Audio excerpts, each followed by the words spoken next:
Hello and welcome to News of the Week from the Turbulence podcast. My name is Seamus Malagafsili. I'm here with my co-host Dylan Saba and our always illustrious producer M. Siniza. This is a special News of the Week. We did at least one of these at the very beginning of this war. We're doing another one right here because there have been some significant developments, but we do this kind of thing every week behind the paywall. If you listen to this, want to hear more of this kind of format, there will be one, not this week. We have a special second part to our good friend Daryl Lee's conversation. But the following week, we will continue doing News of the Weeks, and we hope that you will join us behind that wall. The big developments that I wanted to talk about here are the sudden, what's being, I think, charitably discussed as negotiations. I would consider suing for peace. The Americans are. Last week, I don't believe we did this in time for the last News of the Week, but there was a very sudden threat on True Social by Trump to bomb Iran's power plants, starting with the very biggest one and then presumably working their way back down. This was a gigantic development. There were again threats by the Iranians to threaten all of the energy infrastructure of the Gulf, as is to be expected, but apparently was not expected by Trump. He doesn't seem to expect a lot of things. And there was 2 days that ruminated about this. There was I believe, 48-hour deadline from this point, from when he posted on True Social to open the Strait of Hormuz or also start doing that. And then suddenly, when the market opens, apparently there have been widely constructive talks, and they're very close to something. Yeah. And no need for oil to go up to $180 a barrel or do anything. I have strong thoughts about this, but I'm curious, Dylan, how you see this. Do you think? I'll ask more of a rhetorical question beforehand. Yeah. Do you think this is honest? I know we know what it is, but I mean, okay, before we get to the talks, because I have a lot of thoughts about those, I do just want to linger on the threat a bit because it was pretty absurd. Mm-hmm. And it honestly freaked me out. Em can attest to this. Sure. I have kept a relatively level head throughout this whole sequence. But when Trump made this threat, I was very much immediately aware of what the Iranians would do in response if Trump blew up the largest power plant in Iran, which would be to, as you said, hit energy infrastructure in the region. But we should be specific here because it's not just energy infrastructure that they have access to destroying. And it's not just the Gulf states, right? Because they would pummel the fuck out of Israel, and they wouldn't just hit power plants. As they said in their statement that they put out very shortly after Trump's threat, they would hit power plants, they would hit water desalination facilities, and they would hit tech infrastructure, and they would do so for any companies in the Gulf that have American shareholders or that have American ownership in any capacity, and they would hit Israel. So this would essentially be an economy-shattering sequence that could all happen within,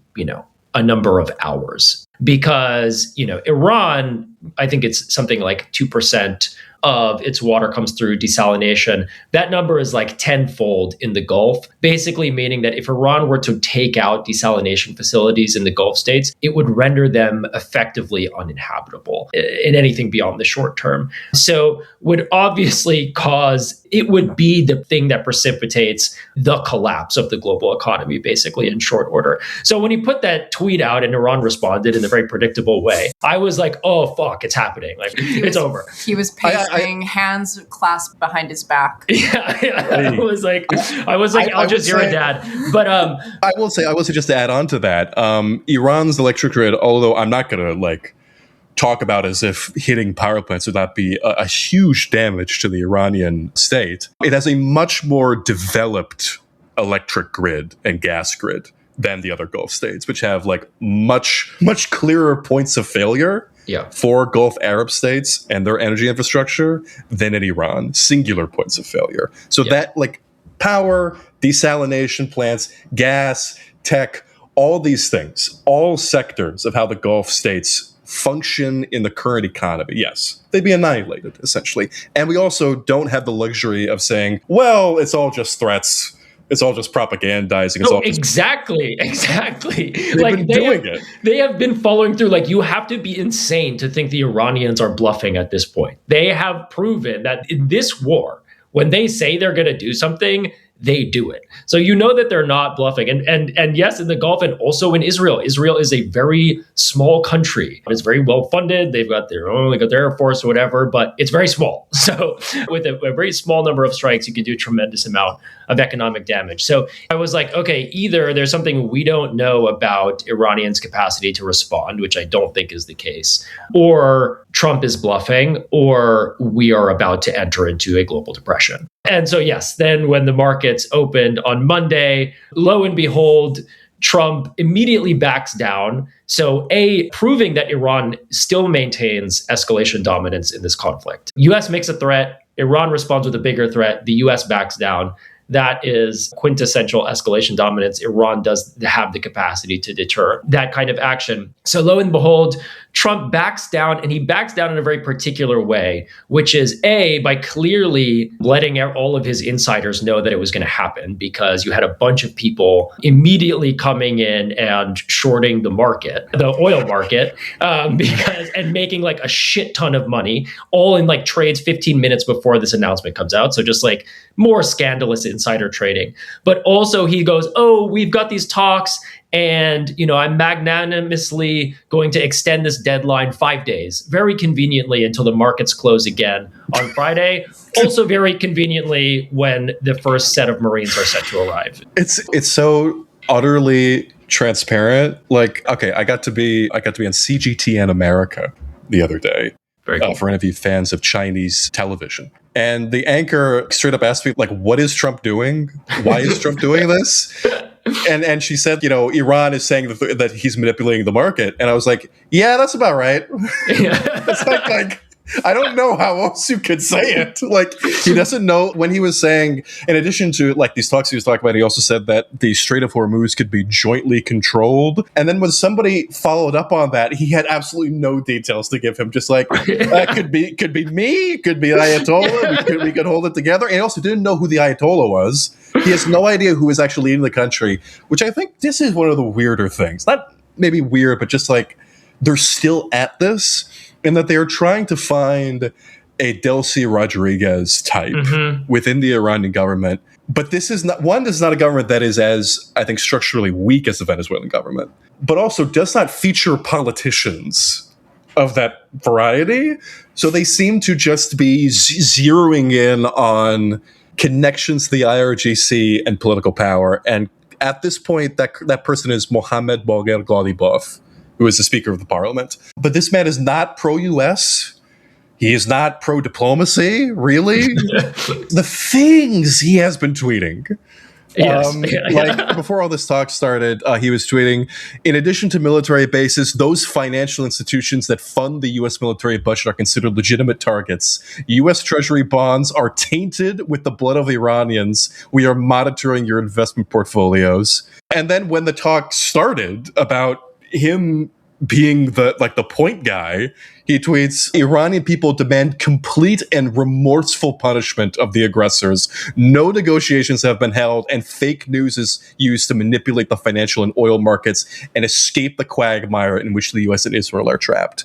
I think we had discussed, maybe even on the first News of the Week, when this war started, about how some people in the US government wanted to make a deal with certain people in the IRGC, because there was a belief that because they had a lot of people in the IRGC have business interests abroad, inside the country as well, and they may want to maintain those business interests in the same way that perhaps Venezuelans did. But of course, they were backed up against the wall. And even Ghalibaf, who apparently is a property owner, his family owns apartment buildings in Istanbul, apparently. He's not going to fucking... Look, the future is not written, but I don't think this is going to work. I'm going to be honest. Yeah, I fully agree with you, Seamus. Let's give a little bit more context for what it is happening. So Trump backed down from his threat. He said that we've had some good talks. Apparently what had actually happened was there are some countries who are trying to mediate here and de-escalate. Pakistan, Turkey, Egypt, I believe. Is it not Egypt? I'm making a face because I didn't know Egypt was involved. I think they are. Okay. I think the main one at the moment is Pakistan, which makes sense because Pakistan has a lot to lose here. They are very dependent on, they're very vulnerable to the energy crisis that is currently unfolding. And so they have a real interest in preventing this war from continuing. They also have a defense pact with Saudi Arabia, which is kind of chomping at the bit now to get involved in the war. And so they may be dragged in a way that they are not prepared for. So in any case, they are playing the mediator role here. And Pakistani officials have reported that there is certainly more willingness from the Americans to participate in some kind of negotiations than from the Iranians, but they are proposing Islamabad as a site of talks. And the Americans, as you've noted, have made it clear who they want their counterpart to be, Ghalibaf. The Iranians have, and the Americans want to send, Trump wants to send his famous Tweedledee and Tweedledum negotiating duo, the Rosencrantz and Guildenstern of the Trump administration, Mr. Steve Witkoff and Jared Kushner. I knew they'd be back. Yeah. Oh, yeah, baby. All right. Eventually we'll get the, buddy cop drama about Witkoff and Kushner going to open the gates of hell. I shamefully went a very long time without knowing. I knew what Jared Kushner sounded like. I did not know what Steve Witkoff sounded like for a very long time. I heard him on Fox News when the war first started. I could not believe they were shoving this man into meetings with high-level officials. Jared and I opened up with the Iranian negotiators telling us they had the inalienable right to enrich all their nuclear fuel that they possessed. That's how they opened up. We, of course, responded that the president feels we have the inalienable right to stop you dead in your tracks. They then went on to say that beyond the inalienable right to enrich, that was going to be their starting point. And Jared and I just sort of looked at ourselves flummoxed and said, well, we're really in for it now. The least charismatic individual to have ever walked the face of the earth. This man was getting nothing done. He was being sent in there without a doubt. Yes. For these to fail. Absolutely, absolutely. So very understandably, the Iranians are like, we don't want these guys. We definitely just don't want these guys. We do not trust them at all. And it's bad because they're like, we want Vance.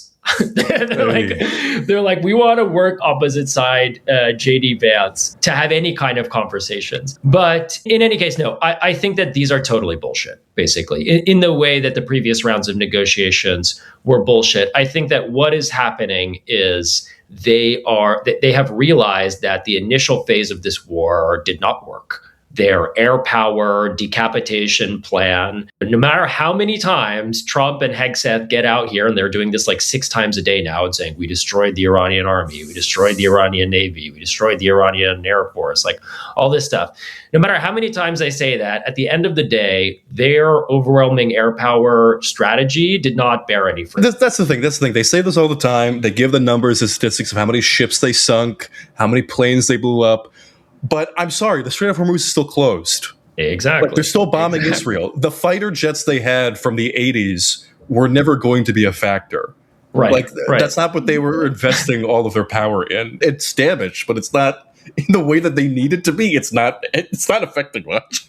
Exactly. So the drones are still flying, the missiles are still flying, the Strait of Hormuz is still closed. So the United States has realized now that, they can't make a deal, really, because their negotiating position is far worse than it was before the war started. So that is a colossal egg on their face, massive strategic defeat if they cut a deal now and essentially leave Iran as a hegemon in the region. In terms of its power, because Iran will have just essentially and effectively defeated the United States in a conventional war and maintained its power over the Strait of Hormuz. So that is intolerable for the United States. So they need to now throw good money after bad and essentially go double or nothing and go all in on some kind of maneuver, some kind of ground operation or something to try and force open the strait. And I have no idea what they have planned, but I do know that they are sending their forces to the region. And what they need to do is buy time to get there. And by buy time, I mean buy time before the economy crashes, because there is a massive hole in the economy that used to be filled by the millions of barrels of oil that pass through the Strait of Hormuz every single day. So they need the traders to be calm. And that is what these negotiations are in effect. And traders are extremely stupid, so they buy it. Yeah, Trump that's literally the thing. Trump was literally on television today, minutes before the markets closed, saying, Iran sent me a gift. I'm not going to tell you what the gift is, but it was very expensive. It arrived today. It has to do with oil and gas, like winks at the, and it proves that we're talking to the right guys here, and they want a deal so badly, and like the price of Brent crude just like tanks. No, it's just, like I do. Okay, when enough companies that have to make long-term decision making, when those eventually start to add up, traders will take notice. But I keep waiting in the back of my head, like, surely something will make something click. Oh, this is not going to stop for like weeks and weeks. It's going to cause a real problem. And it just doesn't happen. Yeah. It just doesn't happen. They're easiest rug pull in the universe. And Trump does know it. Everyone in the administration does know it. They're very easily fooled. They get the same Twitter alerts from the Polymarket news outlet that we do.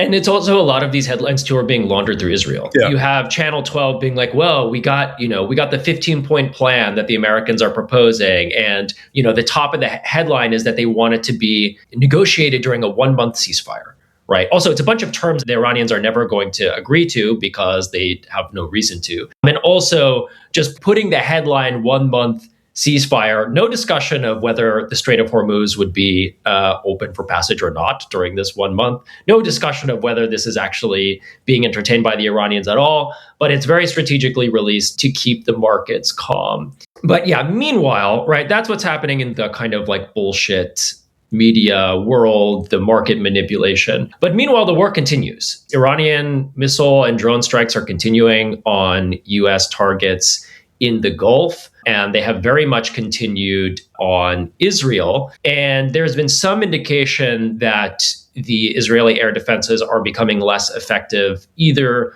due to munitions constraints or due to Iranians having targeted the American radars in the region. But the broad assessment seems to be that the Iranian rate of fire has held relatively consistent with seemingly more impacts in Israel. I should say we should probably talk about a really notable strike that happened a couple of days ago in Arad and Dimona. When the US and Israel were bombing Iran nuclear facilities, there were rumors that Iran tried to strike Dimona, but those never actually happened during the course of the war last year. Conversely, during this war, when Natanz was struck again, Dimona, the site where Israel's clandestine nuclear reactor is, where they actually do their own secret nuclear weapons program. I think it's called the Shimon Peres research reactor or something like that, something very banal. Iran immediately sent missiles to Dimona and broke through interceptors, injured tons of people.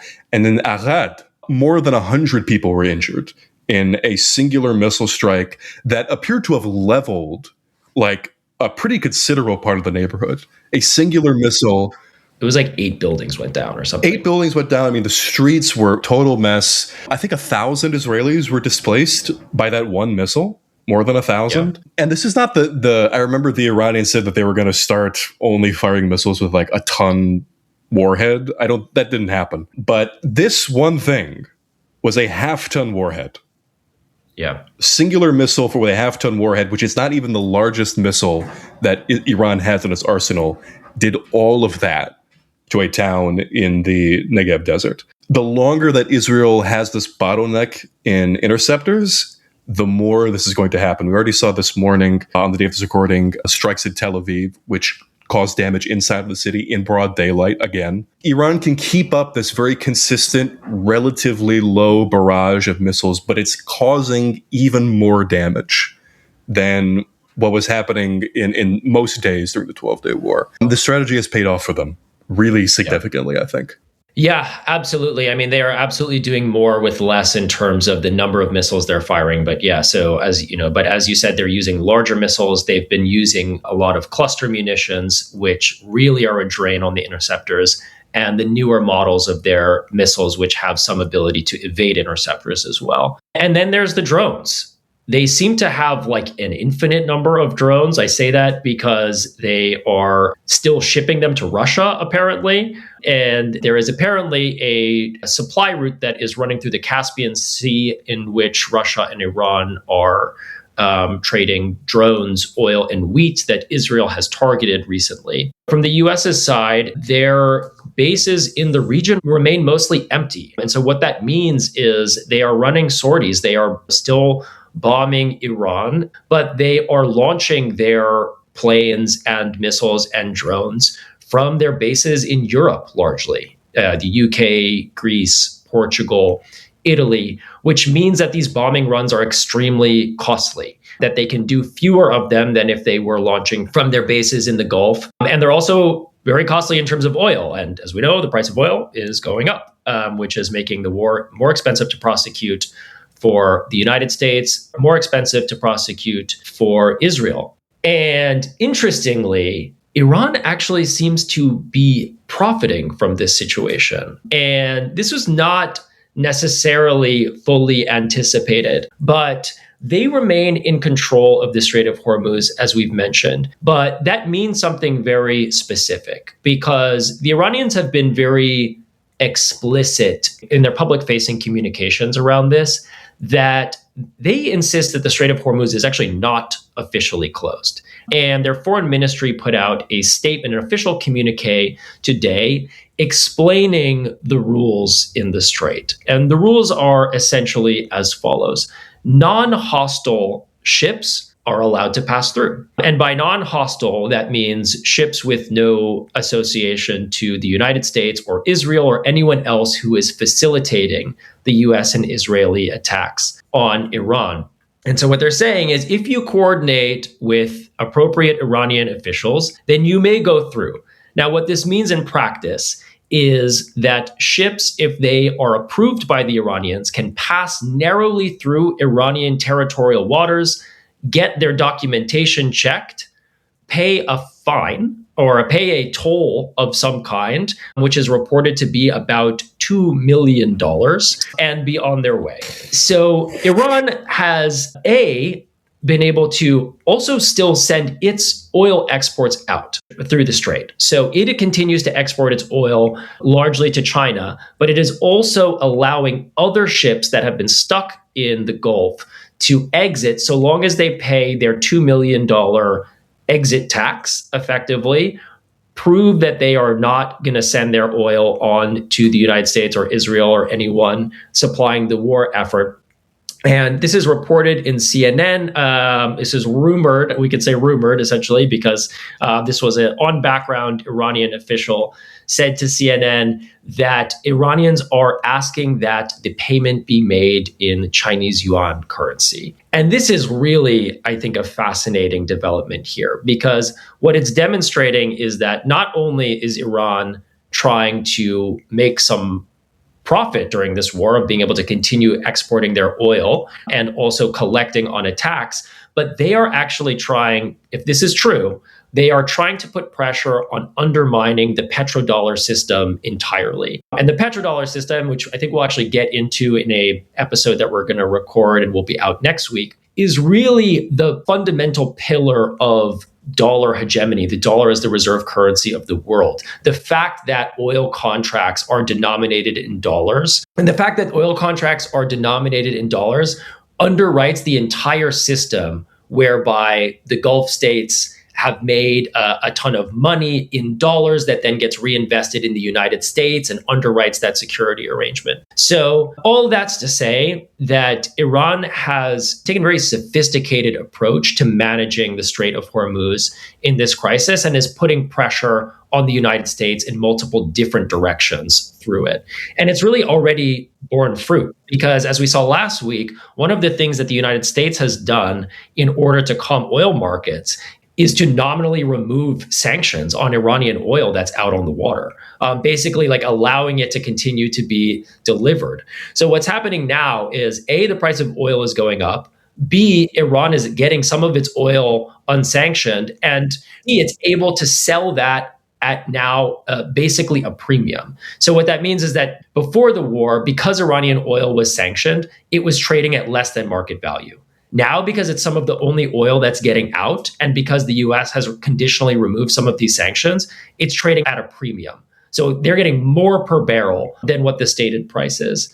So in all, the totality of the circumstances is that Iran has really, really turned the Strait of Hormuz into its number one pressure point, its number one leverage point, which is why the entire war has basically turned into a war about opening the strait. See, this is the thing about the incentive to negotiate, because I did see, at the very least this evening, I saw the older brother of Ali Larijani on television. I saw Saeed Jalili, who was the former chief nuclear negotiator, former secretary of Supreme National Security Council.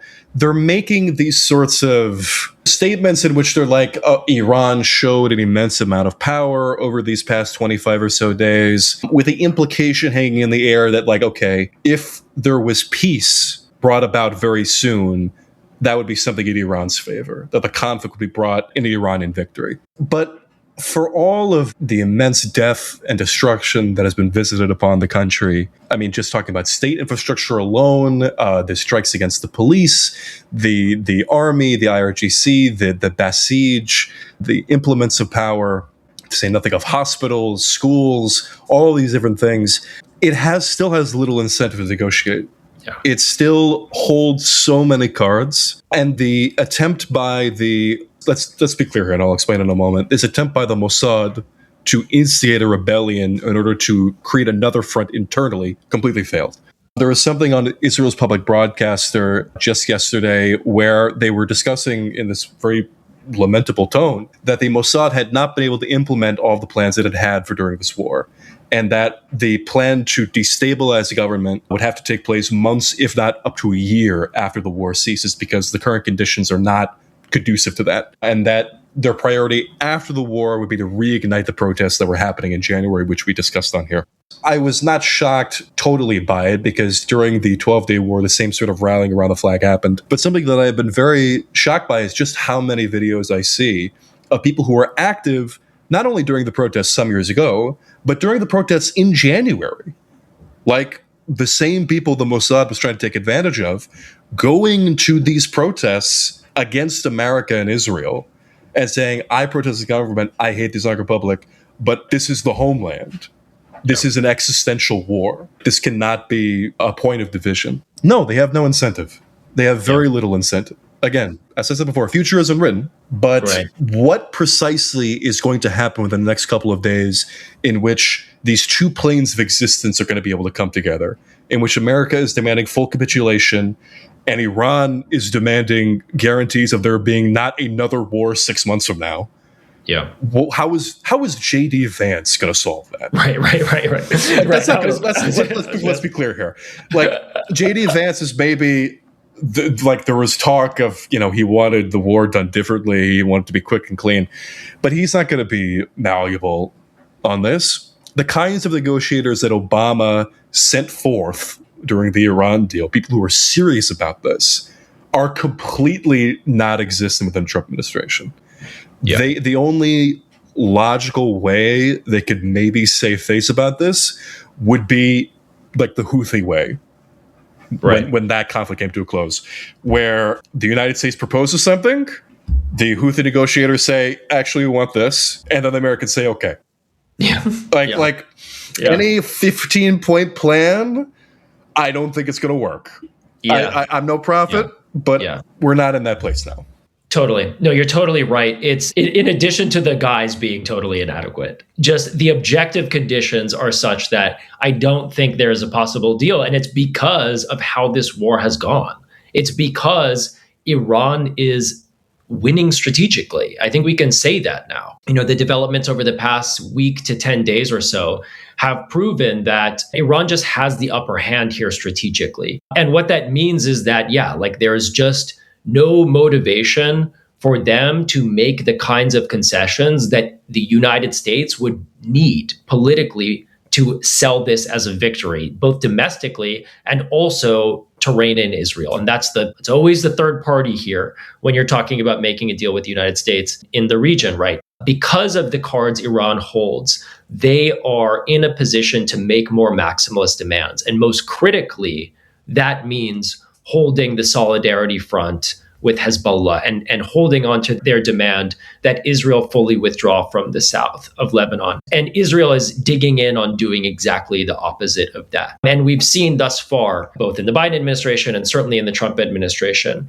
that when Israel wants to impose a veto on a deal, they can do so. Now, whether that is fracturing, I think is something that we could only speculate about. But I think that everything up until now counsels in favor of there being no possible deal here, that the United States is committed to military action of some kind. And that's being reflected here in the press. I think, Seamus, you're a very good quote reader. Do you want to read a little bit from this Wall Street Journal piece that is from Jim Mattis?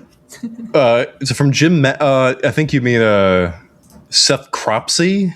Oh, sorry. Okay, there's two different pieces here. Okay. that I got confused. This is a fucking doozy of a headline. American credibility is on the line in Iran, and the deck is, if Trump leaves the job unfinished, it will do to the U.S. what the Suez Crisis did to Britain and France, which I say awesome. Yeah. Like unequivocally a victory for the third world when that happened. I don't know what planet you're on in which we should still have control of the Suez Canal. I should also just say before I get into this, there was a Vietnam veteran, and I think Ken Burns' Vietnam War documentary, where he was talking about how the expectation of the war in the later years was about maintaining American credibility. And he was very upfront, like, nobody is going to die to maintain Richard Nixon's credibility. But Wall Street Journal, where they are, absolutely, they're willing to die for it. Okay, quote, President Trump must put boots on the ground to open the Strait of Hormuz and demonstrate the unquestionable supremacy of American power. If he fails, his legacy will be one of American collapse. If he succeeds, he will have prepared the U.S. for an intense period of competition over the next decade. What I love about this quote is that the like, if he fails, it's American collapse, and then if he succeeds, it's just like total pablum. Okay, maybe competition. That also doesn't sound. If you're a capitalist, I suppose that sounds good, but that just sounds. This sounds miserable. What do you mean? Right, because it's just like return to the status quo ante. It's like he fucked up so bad. Why did we do this? Why did we do any of this shit? I'm looking through this. I mean, I should also say, just for people who don't have a subscription to the Wall Street Journal, in which case don't get one. But the Wall Street Journal opinion page is widely considered one of the most fascist to exist in the American press. It is so, Wall Street Journal's to reporting is oftentimes kind of conservative tilting. This is just full scale, like every op-ed is a neo-Nazi shit. But, quote, it is crucial that Mr. Trump resist the temptation to walk away, stay the course, reopen the strait, and demonstrate the credibility of America and its military commitments. Quote, deploying several thousand special ops forces to southern Iran is enough to reopen the strait after some weeks of fighting. Casualties should be anticipated. To protect the special ops troops, regular troops will be required. Hold on. Hold the fuck on. Already several thousand special operations, and then I assume thousands more regular troops. And then with U.S. aerial supremacy, of course, better said than done, the Iranian regime's forces will be loath to mass forces for an attack. Okay. This would be a good thing to, I guess, try to assess this as objectively as you possibly can. About 80 to 90% of Iran's oil runs through Claudic Island. All right? It's not produced there. That is the major export terminal. It's the primary export terminal for the country. During the Iran-Iraq War, they were able to get a lot of that oil exporting to other islands. It wasn't a total solution, but it was a solution that they had. They also built a new pipeline recently that completely bypasses the strait, right? That can easily be bombed, Not saying it can't, but there are solutions and redundancies that are already thought about because of this very scenario. It was in Battlefield 3 as a map, for Christ's sake. Which, to be honest, with this administration is probably a determining factor on why people are talking about it. Like the people who played Battlefield 3, us people our age, they are now in the decision-making room making policy. This is what they know. But I don't doubt that if thousands of American troops got on the ground in Khalid Island, that would be a significant detriment to the Iranian state in order to export oil. If you're putting thousands of troops anywhere, that's going to be major. But the thing that people keep trying to say is that if you are putting thousands of American troops at the very end of the Persian Gulf, far away from American aircraft carriers, far away from the bases that have been emptied, that would be able to provide immediate support, you are putting American troops very close to the Iranian shoreline in direct line of fire by Iranian troops who don't really have to amass a giant fighting force. It's a shooting gallery, essentially, even if there are not significant military fortifications on the island. And something that is left out entirely in this conversation is the fact that thousands of Iranians live on this island, right? It is not an uninhabited space. There is a town there. And there's no discussion anywhere that I can foresee about what would even be done with these people if they land on this island and implement a full-scale military occupation and make it into a fighting base. And then what? If Kharg does not immediately move the Iranians to capitulate, what are you going to do after that? Are you going to land on Qashm, where there's 200,000 people? Are you going to attempt to land on the southern coast, just anywhere on this gigantic country, and just hope that you can free up the strait that way? Because the Houthis, when they did that blockade of the Red Sea, they achieved the bankruptcy of the port of Ilyat and significant difficulties in transit with not a lot, maybe a couple explosive boats, maybe a missile here and there. But ultimately, it was the threat. Yep. And if you want these U.S. Navy escorts, you need so many boats. You need so many boats. There is a fucking reason why every American administration since 1979 did not do this. Yeah. There is a reason why Iraq, when they had hundreds of thousands of troops, mind you, they didn't have American technology, they didn't have American equipment, but they were talking about how Palestine runs through Shatt al-Arab. They were bombing Kharg Island. They were trying to invade Khuzestan. That it didn't work. And now we're discussing, like, if we just land a bunch of troops there. I don't know why anyone didn't think of this before. Also, what the fuck is the plan? Because that's the thing also. What the fuck are you doing with it? They'll just move the oil. Because they'll move the oil and it runs totally at cross purposes with trying to open the strait. If you're just like, okay, we're just going to take a bunch more oil offline, what do you think is going to happen to the price of oil, right? If the whole point of opening the strait is to stop the energy crisis from destroying the world economy, what do you think it's going to do? Like I said, they don't produce the oil there. They just take the oil. Okay. I should also say, other than the obvious fact of making the entire Persian Gulf a free fire zone by virtue of landing your American troops there, like this was just published by the Iranian Defense Council. All right.